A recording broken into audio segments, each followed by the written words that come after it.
Thank you very much, Mr. Chairman. The Honourable Mr. Jack Warner, the Member of Parliament for Chaguanas West, and Mrs. Warner, former Members of Parliament, distinguished invitees, ladies and gentlemen, members of the media, and those of you who are listening on the media, on the electronic media. I would first like to say Eid Mubarak to our Muslim brothers and sisters at this time of the year, and I would like to say Happy Independence Day to all. I would also like to congratulate the Honourable Mr. Jack Warner and the constituency of Chaguanas West for making this event possible for us to celebrate independence in this way. As a matter of fact, I think that this program here tonight, although it is not intended to compete with any other program, but I think that the people of Chaguanas and the people throughout Trinidad and Tobago who have come here this evening would certainly enjoy the culture, the multidimensional culture of Trinidad and Tobago, and would also enjoy the fireworks. What I want to talk to you tonight about, I want to share some thoughts about independence and what independence means for Trinidad and Tobago. When we got independence in 1962, it was thought that the country would be built as a nation in which the resources of the country would be administered in such a way that it would be used for the common good. The hope and the dream of the people were their lives would become better, that the resources of the country, the wealth of the country would be shared by all. If we look around, we would see that we have not achieved those hopes and dreams. As a matter of fact, the billions of dollars which have been spent in Trinidad and Tobago from 1962 to now, if those monies were properly administered and used, every individual in Trinidad and Tobago would have had a proper home, we would have had the best healthcare in the world, and everybody would have been able to have a happy life. What we have instead, we have broken homes, social injustices, economic injustices, and we have within recent times serious threat to the way of life which we have known. The foundation pillars of independence included the guarantee that the human and fundamental rights of Trinidad and Tobago would be enjoyed. And that is why in the Constitution you would see the right to the enjoyment of property, liberty, freedom of speech, equality, freedom of worship, and others.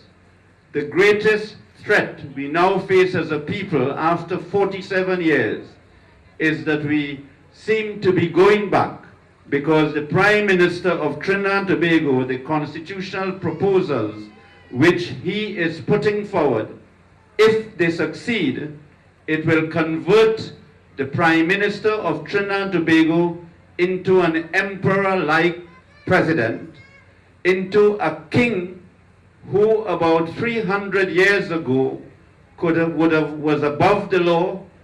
The king controlled the entire country.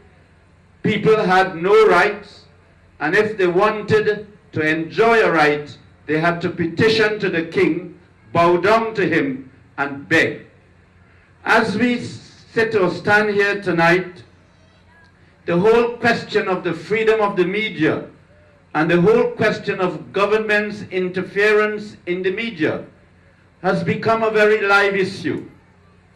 My information is that a very well-known radio announcer, George Umbala Joseph, was dismissed from I-95, and the reason he was dismissed, I understand, included the fact that he was attacking the radio station and attacking the government for promoting the views of the opposition. He did not like that idea. He did not like the idea, I understand, of the radio station attacking the PNM. And because the radio station, was supporting the opposition in its attack against the government, Mr. Umbala was very unhappy. And he decided that he was going to continue his mission and condemn the radio station. He was fired. But do you know what happened?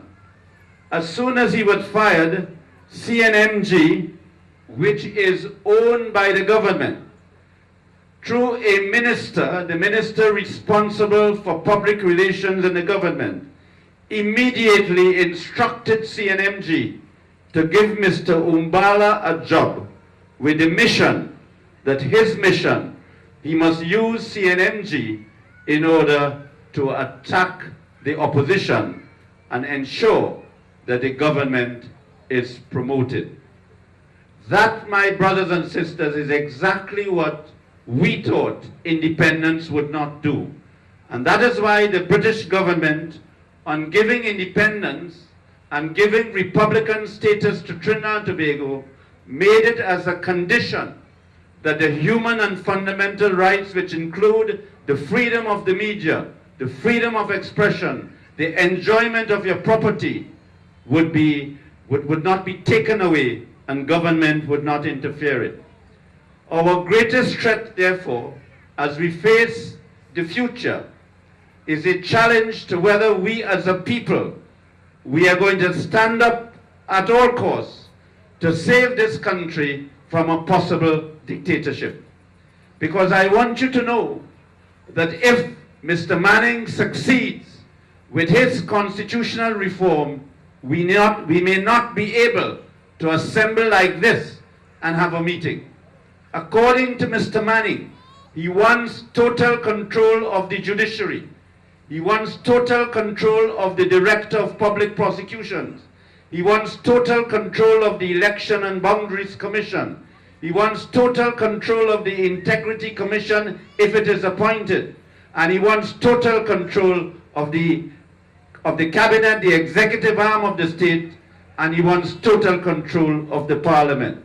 What that means is that Mr. Manning would then become the modern day Mugabe, and you would have seen what is happening in Zimbabwe and countries which have had dictatorship. People do not enjoy freedoms. As a matter of fact, if Mr. Manning gets those proposals, it could mean that if he does not like an individual, he can do like some president, order for them to be arrested and imprisoned. He can then determine the punishment the court would give. He can also organize foundation pillars of our constitution, which we got at independence. The foundation pillars which were given to us are foundation pillars of the rule of law, the foundation pillars of a guarantee of the enjoyment of fundamental rights, the foundation pillars of the guarantee of democratic principles, the foundation pillars of the guarantee of openness, transparency, and accountability of government. And you see openly corruption in a state sector. Mr. Manning knows about it. Officials of the state are still in control, and the government funds are being used in order to obstruct that investigation. So, my brothers and sisters, wherever you are, this independent message must mean, as far as I'm concerned, yes, we have a lot to celebrate for. Yes, people have made contributions. And although some of the right people are being honored and given independence awards, the real people who make contributions to Trinidad and Tobago are not being given the awards, my brothers and sisters. That entire award system which the president presides over should be disbanded, and there should be a proper award system in which there will be justice and equal recognition for the people who have made contributions to Trinidad and Tobago. May God bless you, and may God bless our nation. Thank you very much.